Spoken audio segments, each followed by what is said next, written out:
Hello बच्चों, let's read this question given below are two statement. Statement 1 में कह रहे हैं diploblastic animals cells are arranged in two embryonic layers, an external ectoderm and an internal endoderm। तो ये statement correct है। आप देखते हैं ना, डिप्लोब्लास्टिक एनिमल्स, डिप्लो टर्म किसके लिए आता है? टू के लिए। यहाँ पर टू एम्ब्रियोनिक लेयर्स प्रेजेंट होते हैं, एक्सटर्नल एक्टोडर्म और इंटरनल एंडोडर्म। ठीक है, तो जिनके अंदर दो germ layer, two embryonic layer present है, उनको हम क्या कहते हैं? Diploblastic animals. ठीक है, अगर थर्ड लेयर भी प्रेजेंट होती है जिसको हम कहते हैं मिडल मीजोडर्म, मिडल मीजोडर्म।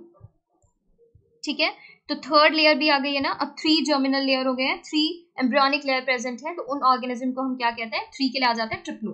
ठीक है, ट्रिप्लोब्लास्टिक एनिमल्स कहते हैं। बट यहाँ पर स्टेटमेंट में बात की गई है डिप्लोब्लास्टिक एनिमल्स की। डिप्लोब्लास्टिक एनिमल्स में सेल्स जो होते हैं वो अरेंज होते हैं two embryonic layers, an external ectoderm and internal endoderm. तो ये स्टेटमेंट करेक्ट है। फिर देखिए स्टेटमेंट 2 में क्या कह रहे हैं? Coelenterates, ctenophores and platyhelminthes are diploblastic phyla. तो यहाँ पर ये स्टेटमेंट इनकरेक्ट हो जाता है। इनकरेक्ट क्यों हो जाता है? अभी हमने बात की है ट्रिप्लोब्लास्टिक की, और प्लेटीहेलमिन्थ्स से लेकर कॉर्डेट्स तक ये आप किस में पढ़ते हैं? ट्रिप्लोब्लास्टिक एनिमल्स में पढ़ते हैं। बट यहाँ प्लेटीहेलमिन्थ्स को किस में डाल रहे हैं? डिप्लोब्लास्टिक में। तो इसीलिए ये स्टेटमेंट इनकरेक्ट है। ये जो इन्फॉर्मेशन है ये आपको मिलेगी पेज नंबर न्यू एनसीईआरटी 38-39 पर। ओके, हेडिंग है डिप्लोब्लास्टिक एंड ट्रिप्लोब्लास्टिक ऑर्गेनाइजेशन। और यहाँ पर देखो हाईलाइट भी कर दिया है, those animals in which the developing embryo has third germinal layer mesoderm in between the ectoderm and endoderm, उसे हम कह देते हैं ट्रिप्लोब्लास्टिक एनिमल्स। और ये कहाँ से कहाँ तक मिलेंगे आपको? प्लेटीहेलमिन्थ से लेकर कॉर्डेट्स तक। तो ये स्टेटमेंट इनकरेक्ट है।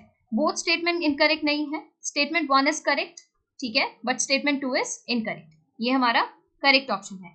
Statement 1 is incorrect and 2 is correct, ये गलत है।